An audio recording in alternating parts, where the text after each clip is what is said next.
Assalamualaikum warahmatullahi wabarakatuh.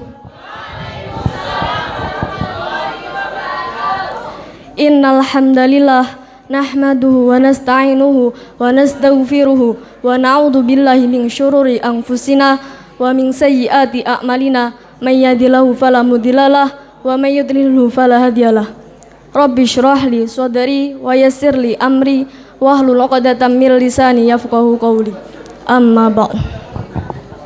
Yang terhormat segenap pengasuh Pondok Pesantren Darussalam Bangunsari Ponorogo, yang saya hormati Dewan Asatid wal Asatidah Pondok Pesantren Darussalam Bangunsari Ponorogo, serta santriwan santriwati rahimakumullah. Langkah awal, marilah kita panjatkan puji syukur kita kehadirat Allah Subhanahu wa taala yang telah melimpahkan rahmat, taufik, hidayah serta inayahnya kepada kita sehingga kita dapat berkumpul di dalam tempat yang bernuansa hijau ini tanpa ada halangan suatu apapun.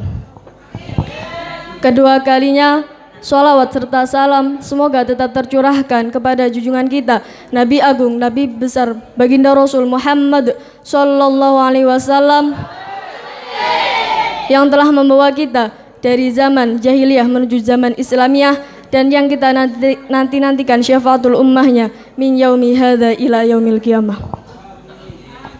Berdirinya saya di sini, saya akan menyampaikan sedikit pembahasan mengenai eksistensi kitab kuning di era milenial.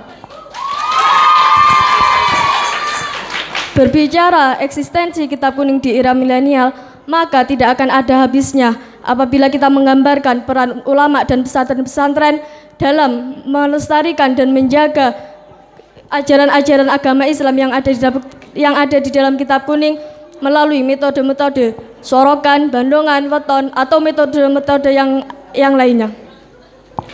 Kejadian dan problematika umat akan terus berkembang sesuai dengan tuntutan zaman, sehingga jika yang dimaksud di sini adalah eksistensi kandungan tinta hitam yang ada pada kitab kuning, maka saya rasa itu tidak bisa disebut dengan eksistensi secara mutlak, karena tidak semua rumusan yang ada di kitab kuning bisa diterapkan di dalam zaman sekarang ini.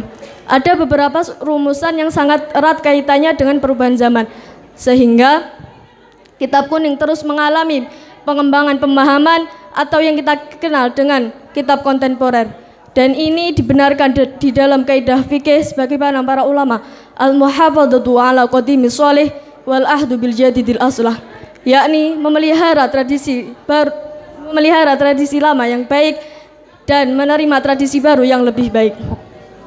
Namun jika yang dimaksud di sini adalah eksistensi kitab kuning sebagai peran sentral di dalam intelektualitas keilmuan, maka kitab kuning akan terus eksis sampai sekarang ini.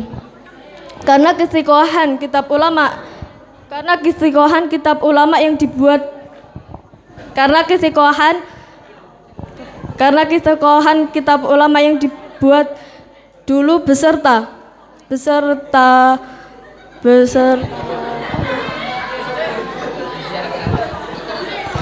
bentuk tabayun kepada ulama-ulama lainnya, beserta tabayun menjadikan daya nalar pikir yang benar, otoritas sanad dan pertanggungjawabannya. Lagi-lagi Indonesia menjadi jantung di dalam mengembangkan dan menerapkan metode-metode para ulama dahulu. Pesantren menjadi wajah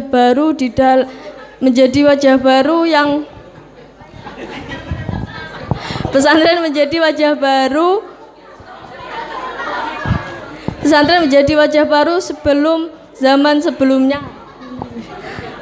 Pesantren-pesantren tua di Indonesia mewarnai corak keilmuan Islam dengan menjadikan kitab kuning sebagai studi utama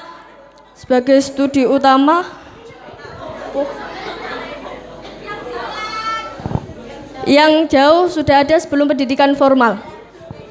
Kitab kuning menjadi keunggulan tersendiri bagi kaum pesantren karena tidak ada pada instansi pendidikan lainnya. Sehingga pesantren mampu memberikan inovasi kreatif secara berangsur-angsur selama berabad-abad lamanya. Literasi digital santri pada saat ini adalah berkembangnya internet dan gawai sebagai bukti bahwa kita memasuki era globalisasi. Kendati demikian, kita sebagai santri yang hidup di era milenial, kita harus bangga terhadap ulama-ulama dahulu dengan tetap serta menjaga, menjunjung tinggi, melestarikan, dan mengembangkannya menjadi satu jawaban atau solusi dari perdebatan umat. Dengan tetap memegang teguh manhaj salafun shalih dengan ide-ide pikiran yang ada di kitab-kitabnya, sehingga kitab kuning akan eksis selamanya. Pada intinya, kitab kuning ini akan terus berkembang dan eksis apabila pondok-pondok pesantren, wabil khusus yang ada di Indonesia, tetap berdiri kokoh dengan menghasilkan santri yang cerdas, hebat, tangguh, dan luar biasa. Mungkin cukup sekian yang dapat saya sampaikan. Apabila ada kurangnya itu murni dari saya pribadi, dan apabila ada lebihnya semata-mata fadl dari Allah Subhanahu wa taala. Ihdinas siratal mustaqim. Wassalamualaikum warahmatullahi wabarakatuh.